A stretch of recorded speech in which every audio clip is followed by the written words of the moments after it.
I was already halfway down the stairwell when my phone buzzed, and a stranger's voice whispered my full name through my earbuds. Not my first name, not my last name, my full legal name, middle name included. I froze on the concrete steps, my breath catching in my throat, my fingers tightening around the cold metal railing. The stairwell light above me flickered once and settled into a weak yellow glow. The parking structure below was mostly empty, just rows of gray concrete and the echo of my own breathing. The voice spoke again before I could even pull the earbuds out. "You left your window open." My phone screen was dark. No call, no notification. Just my reflection staring back at me, pale and confused. I stood there for a long second, listening to the faint hum of fluorescent lights and the distant rush of cars on the freeway. My apartment was on the third floor of a low-rise complex in San Leandro, not far from the old industrial waterfront. I'd stepped out for less than 5 minutes to grab something from my car. I hadn't told anyone where I was going. I hadn't been on the phone. I pulled one earbud out. The voice didn't come back. I forced myself to finish walking down the stairs, trying to laugh it off as some weird glitch, some random Bluetooth hiccup, but my stomach stayed tight. I unlocked my car, leaned in, grabbed the reusable bag I'd forgotten, and hurried back toward the stairwell. Halfway across the parking structure, my phone buzzed in my pocket. Unknown number. I didn't answer it. I climbed the stairs 2 at a time and unlocked my apartment door, stepping inside and locking it behind me. The air in my apartment felt wrong, stale, heavy, like it had been sealed up for days even though I'd been gone for minutes. My living room light was on, just like I'd left it, but the lamp in my bedroom was off. I was almost certain I'd left it on. I set my bag down slowly. My phone buzzed again. "You should check your bedroom." My heart started to pound. I stood there staring at the hallway, listening. I didn't hear anything. No movement, no breathing, nothing. I grabbed a kitchen knife and walked down the hall. The bedroom door was open. The room looked normal. Bed made. Curtains pulled halfway back. My window was closed, locked, just like I'd left it. But my nightstand drawer was open. I knew I'd closed it. Inside was my spare key. And next to it, my phone. My old phone. The one I'd lost 2 years earlier on a BART train. The one I'd canceled and replaced. It was lying face up, its cracked screen lit. A new voicemail notification blinked on it. I stared at that phone for a long time before I forced myself to step closer. The voicemail timestamp read 1 minute ago. I hit play. My own voice filled the room, shaky and breathless. "If you find this, it means you're already inside. Don't stay. Don't unpack. Don't tell anyone your name. And don't answer the voice." The message cut off. My hands were shaking. I backed out of the bedroom, locked myself in the bathroom, and slid down the door to the floor. I told myself someone had broken in. Someone was messing with me, but none of it made sense. They'd have to know my name. They'd have to have my old phone. They'd have to know my apartment layout. My phone buzzed in my hand.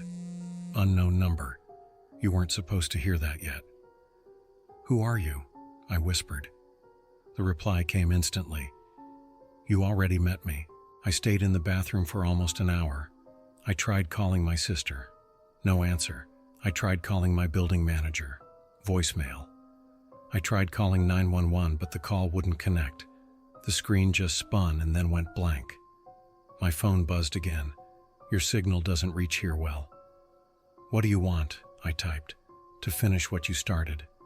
I didn't reply. Around midnight, I finally left the bathroom.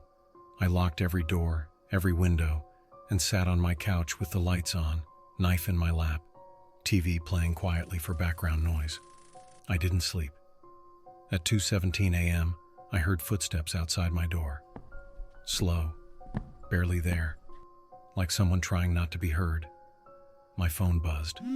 "He's checking the units." "Who is he?" I typed. The response took longer this time. "The one you replaced."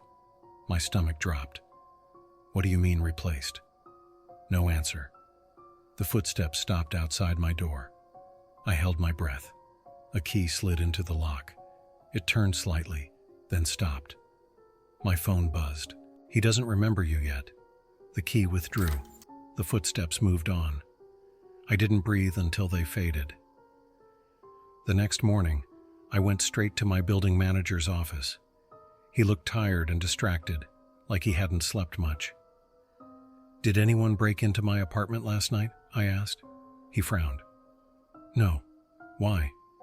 I told him about the nightstand drawer, about the old phone. He stared at me for a long second. "That phone belongs to the last tenant," he said quietly. "What last tenant?" He hesitated.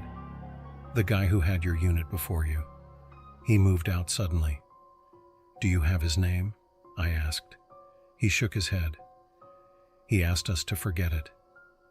"What do you mean he asked you to forget it?" "He said it was safer," the manager replied, "for everyone." I left his office feeling sick. Over the next few days, things kept happening. My phone would buzz with messages about rooms I hadn't gone into yet. I'd think about calling someone, and the phone would light up with "You should wait." I'd forget where I put my keys, and a message would appear telling me exactly where to look. I stopped answering. At night, I heard footsteps in the hall again, always around the same time, always slow, always careful. My phone buzzed one night at 1:03 a.m. "He remembers you now." "What happens when he remembers me?" I typed. The reply took a full minute. "You disappear properly." My chest felt tight. "What happened to the last tenant?" I typed. "You became him." I spent the next day packing everything I could fit into my car. Clothes, important papers, anything I couldn't replace. I left the furniture, the TV, the couch. I didn't care. I didn't. I waited until the sun went down. As I was carrying the last bag out to my car, my phone buzzed. Leaving makes it worse. "I'm not staying," I whispered. "You already did." I froze. "What do you mean?" The reply came instantly.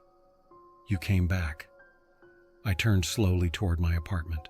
The lights inside were off, but I could see someone standing in my living room, just behind the curtains. Tall, still, facing the door. My phone buzzed. "He's learning your shape." I backed toward my car. My phone buzzed again. "Don't worry, you'll remember how to be him." I got into my car and slammed the door, my heart pounding so hard I felt dizzy. I threw my bags into the back seat and turned the key. The engine started. My phone buzzed. "You forgot something." "What?" I whispered. "Your name." The screen of my phone went black, then lit up. "Incoming call." Caller ID, me. I didn't answer. I drove away without looking back. I'm writing this from a motel room off the I-5. I haven't told anyone where I am. I haven't used my real name. I haven't unpacked. But sometimes when I turn the lights off, my phone buzzes, and it knows which room I'm in, and it keeps asking when I'm coming home.